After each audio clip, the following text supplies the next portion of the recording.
A voz de funcionaria do banco era educada, quais mecanica, mas cada palavra que saia daquele phone parecia uma agulha de gelo perfurando meu peito. Sinto muito, Eleanor Sterling, mas o SEO socio and a conta jurídica hoje as trace de tarde. O saldo atual é de $42. $42. Esse era o valor exato de 25 anos de trabalho duro, noites claro e sacrificios que ninguém vai aos 50 anos de idade. Eu neo era apenas uma arquiteta renomada Toronto. Eu era uma mulher que tinha acabado de perder o chão, o teto e a própria identidade. Olhei para as paredes vazias do pequeno apartamento alugado onde eu estava temporariamente, sentindo o peso do silencio que se instala quando o mundo que você construiu desmorona completamente. Eu me lembrava perfeitamente do dia que assinei o contrato de nossa empresa, de design de interiores e arquitetura sustentável.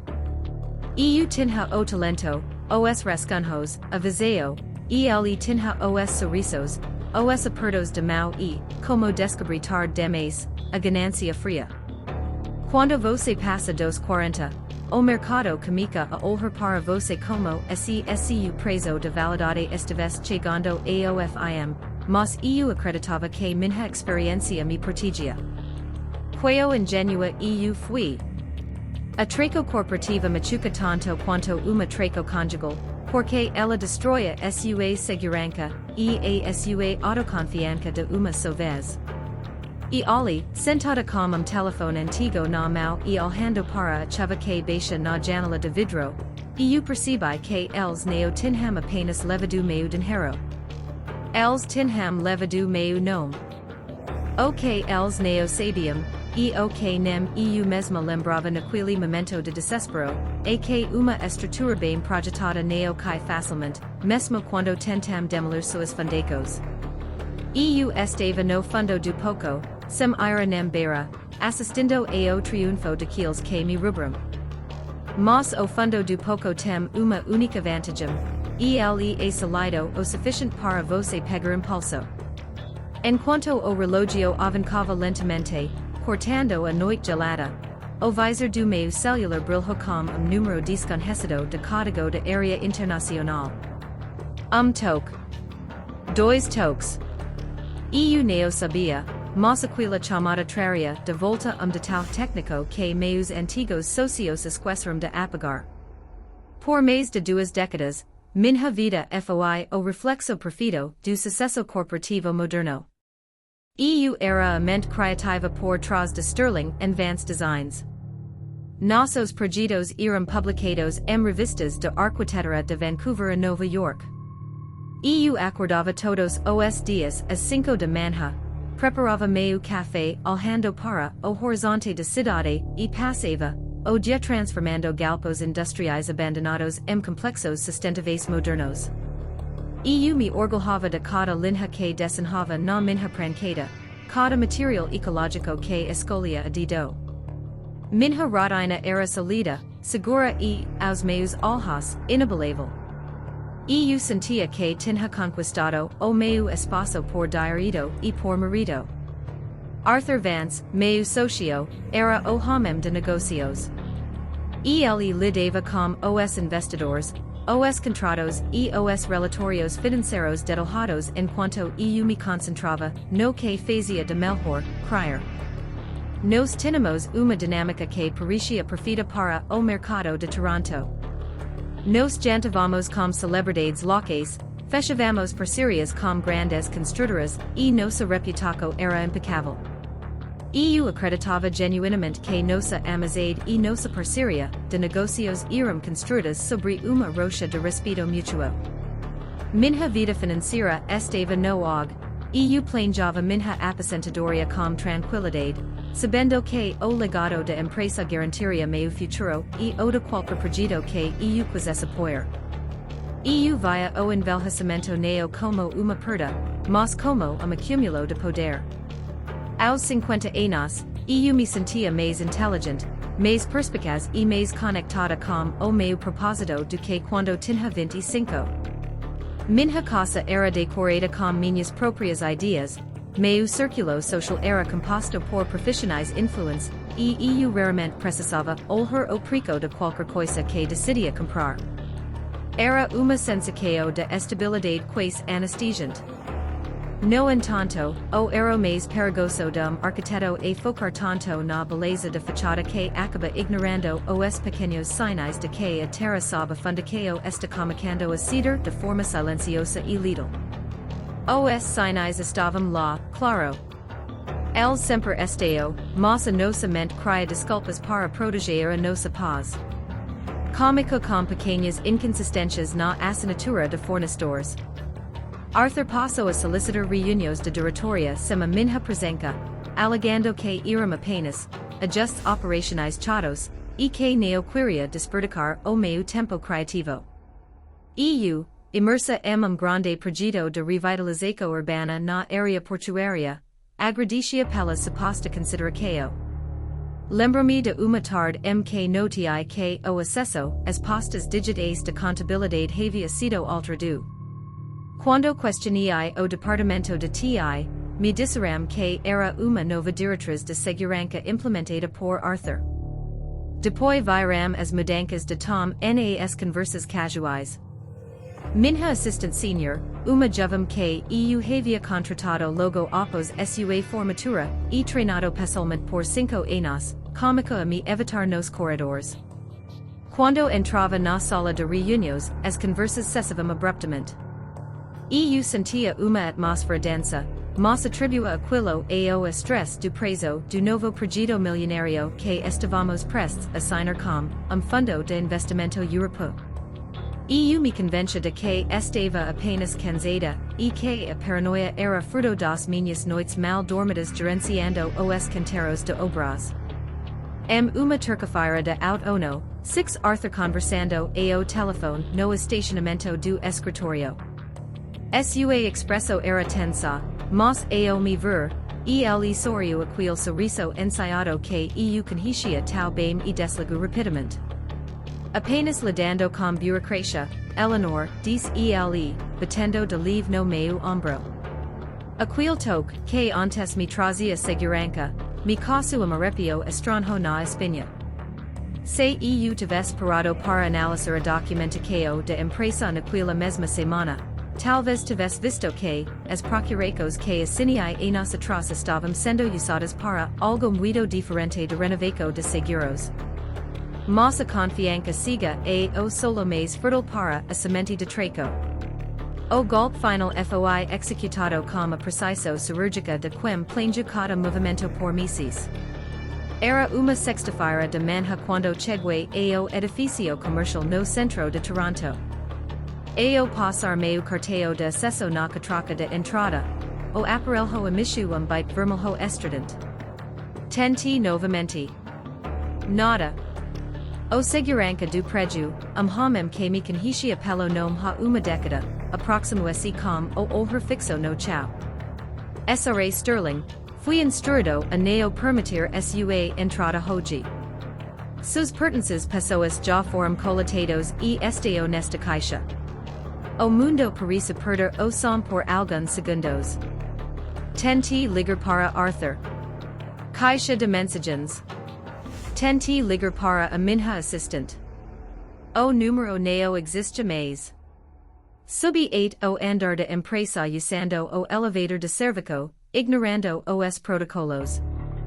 Quando as portas se abriram, uma equipe de advogados que eu nunca tinha visto na vida sentada na mesa principal de minha sala de reuniões. Arthur estava lá, de pé, segurando uma pasta preta. Ele nem sequer olhou nos meus olhos quando seu advogado passou os termos.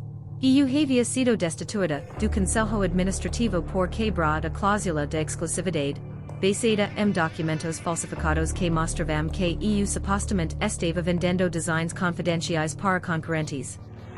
Eles sabiam que a acusação era falsa, mas sabiam também que o processo judicial para provar minha inocência levaria anos e custaria uma fortuna que eu não teria mais acesso. Arthur usuas assinaturas que EU de boafe para transferir todas as patentes dos meios designs sustentáveis para uma nova subsidiária da qual EU neo fazia parte.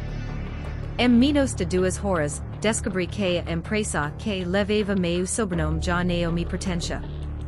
Fui escoltada para fora do edifício sob o olhar de funcionários que EU mesma tinha contratado. A humilhação pública foi o combustível que eles usaram para garantir que EU cesse de cabeça baixa. O colapso financeiro foi imediato e devastador. Como todas as minhas garantias bancárias e investimentos pessoas estavam atrelados aos ativos de Sterling and Vance, as instituições financeiras congelaram minhas contas assim que a notícia do processo de auditoria por suposta fraude foi divulgada no mercado. O meu nome, antes sinônimo de integridade e inovação arquitetônica Ontario, transforma-se em aviso de perigo. Clientes de longa data cancelaram contratos de consultoria residencial por medo de verem suas marcas associadas a escândalo corporativo. Me 6 trancada no apartamento alugado, assistindo a minha vida ser desmantelada peca por peca. As cartas de cobrança cumpriram a se acumular sob a porta. O caro que usava, que era de propriedade da empresa, foi recolhido por guincho uma manhã chuvosa de novembro.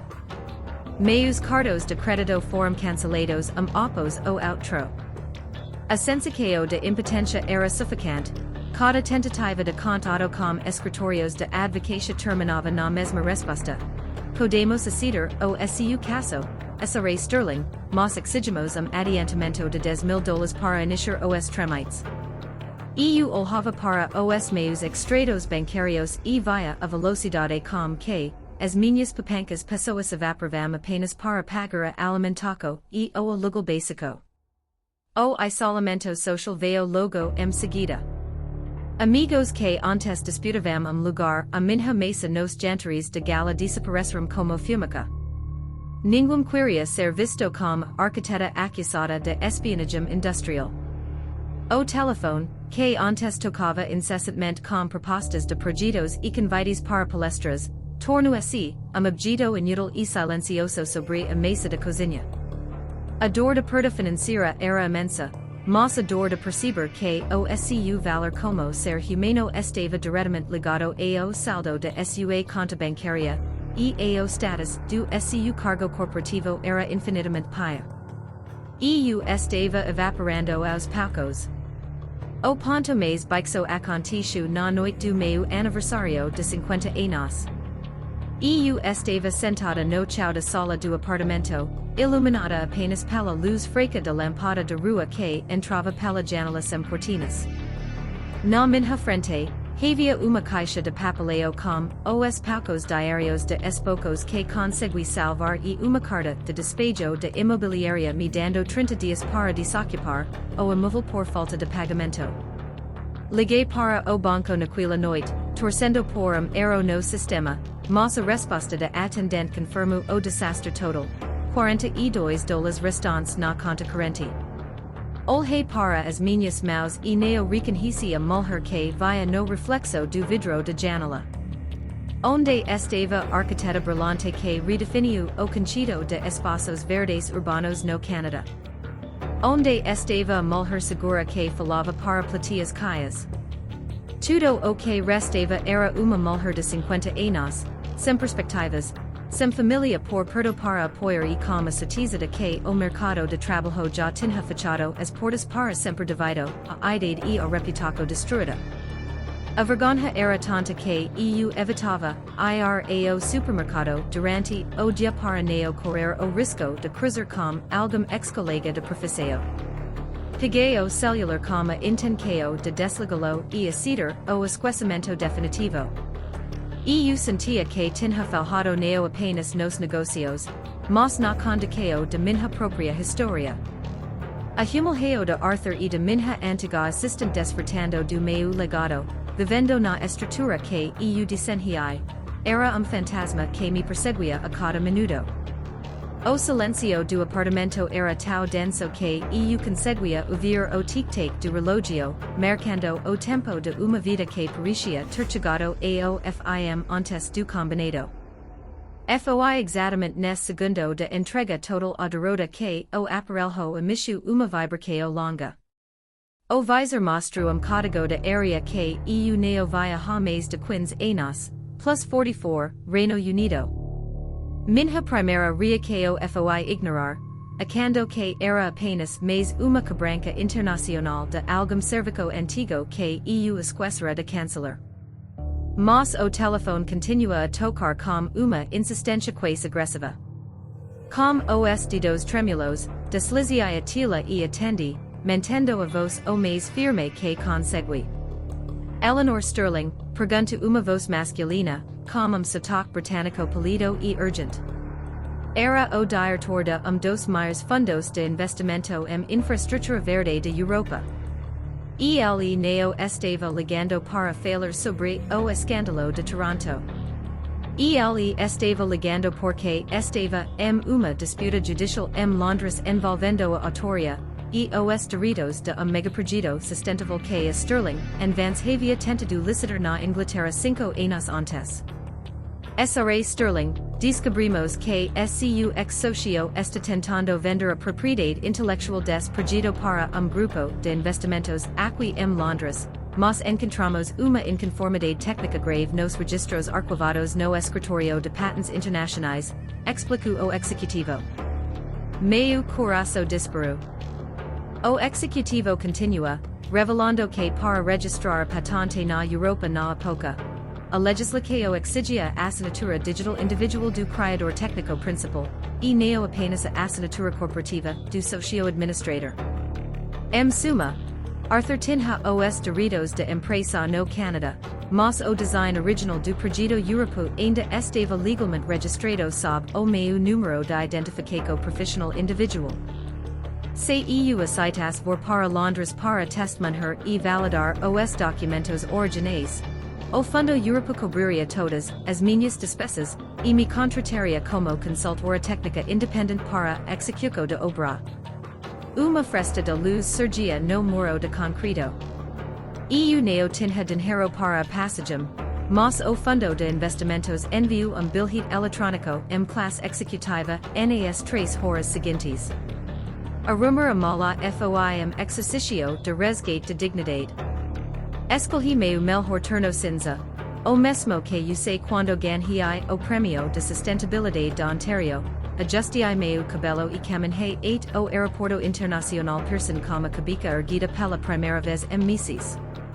Ao sentar na poltrona do avião e ver as luzes de Toronto desapareceram sob as nuvens, senti que estava diexando para trás não apenas uma cidade, mas a verso de mim mesma que aceitava ser paisateta.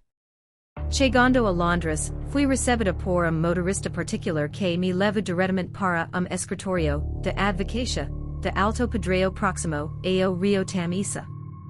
A sensação de entrar novamente em uma sala de reuniões corporativa, com Cairo de Curo e café caro, foi choque para o meu sistema. Mas dessa vez eu não era acusada, eu era a pequachave que detinha o controle do jogo. Os advogados britânicos me trataram com respeito que eu achava que tinha perdido para sempre. Quando me mostraram os papias que Arthur havia submetido, uma chama de clareza técnica acende na minha mente. Eu passei a noite inteira analisando as linhas de código de design e os registros de metadados dos arquivos originais do projeto. Descobri que quando Arthur tentou apagar meu nome dos servidores em Toronto, ele esquece que os servidores de backup internacional mantinham a assinatura digital com carimbo de data/hora imutável de minha estação de trabalho pessoal. Eu tinha a prova incontestável de que o projeto foi criado exclusivamente por mim, meses antes de qualquer contrato de parceria com ele ser assinado. A armadilha que ele armou para me prender no Canadá tinha uma rachadura imensa no cenário internacional. As coisas não seriam fáceis, no entanto. Assim que os advogados do Fundo Europeu notificarão a Junta Comercial de Toronto sobre a contestação de patente. O telefone do escritório londrino comico a queimar com ameaças legais vindas do Canadá.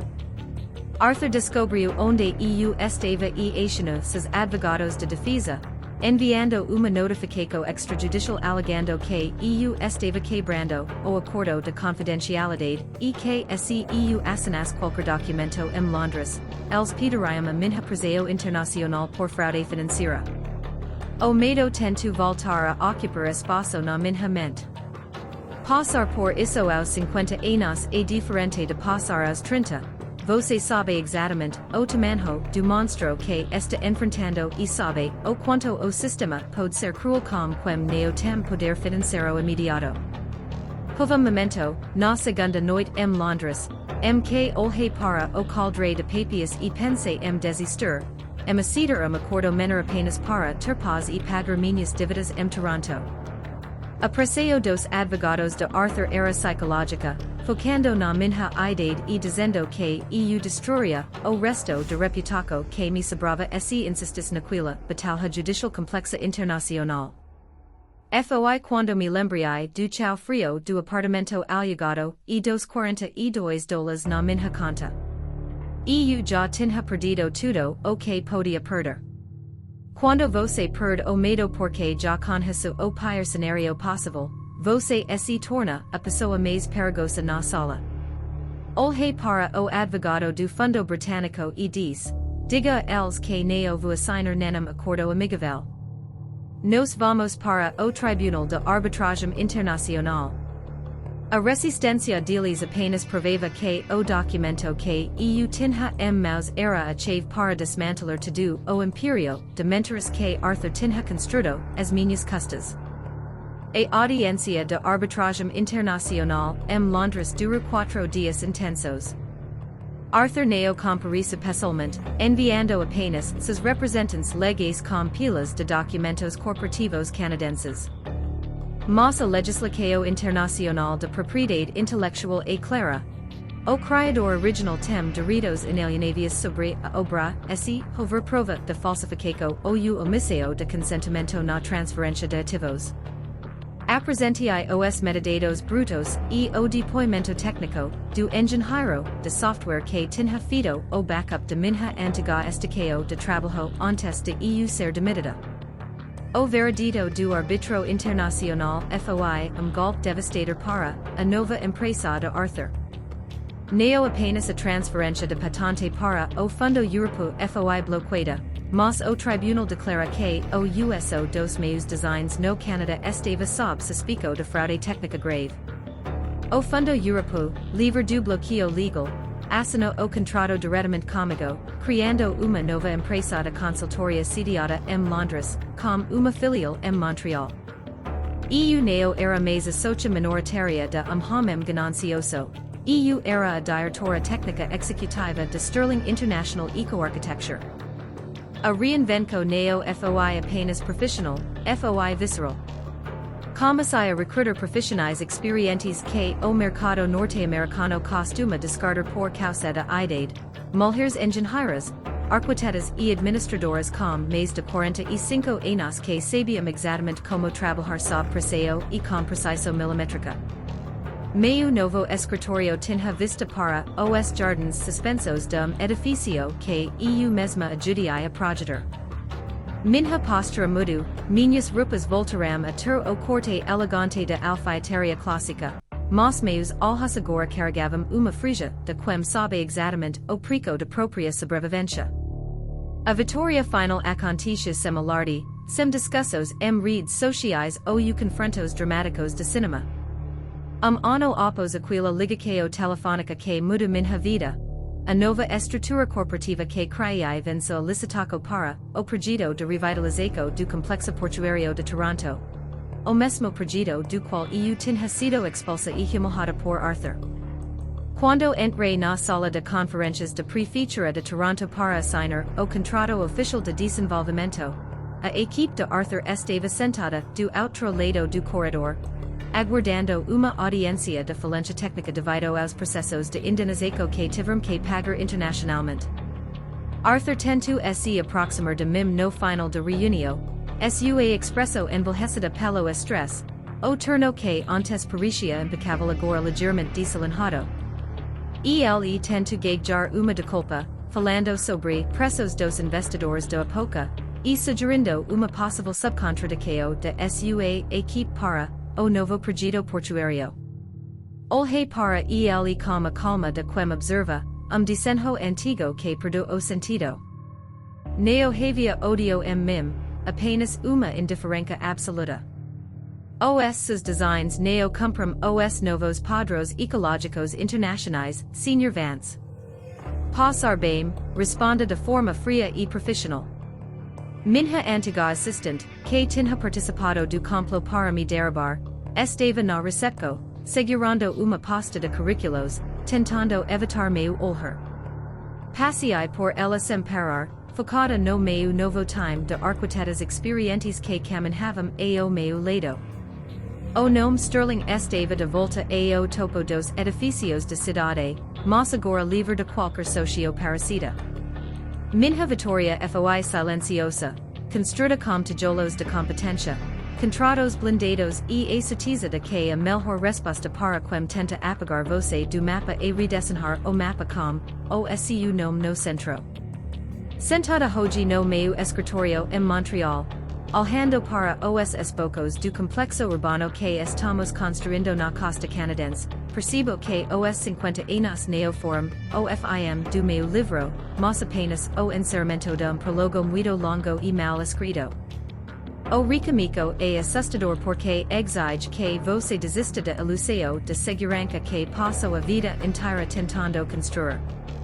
A estabilidade financeira e o status corporativo podem sumir uma tarde se você colocar o seu destino nas mãos de terceiros, mas o conhecimento, a resiliência e o talento técnico são propriedades inalienáveis de sua alma.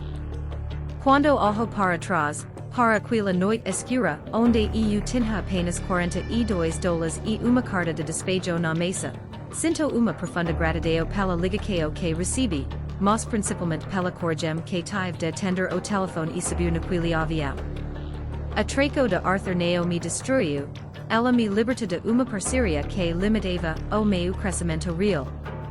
Se você está passando por momento onde tudo parece desmoronar e o mercado diz que esse tempo já passou, lembre-se de que as fundecos mais fortes são aquelas testadas pelas tempestades mais violentas. O seu segundo capítulo pode ser infinitamente maior do que o primeiro.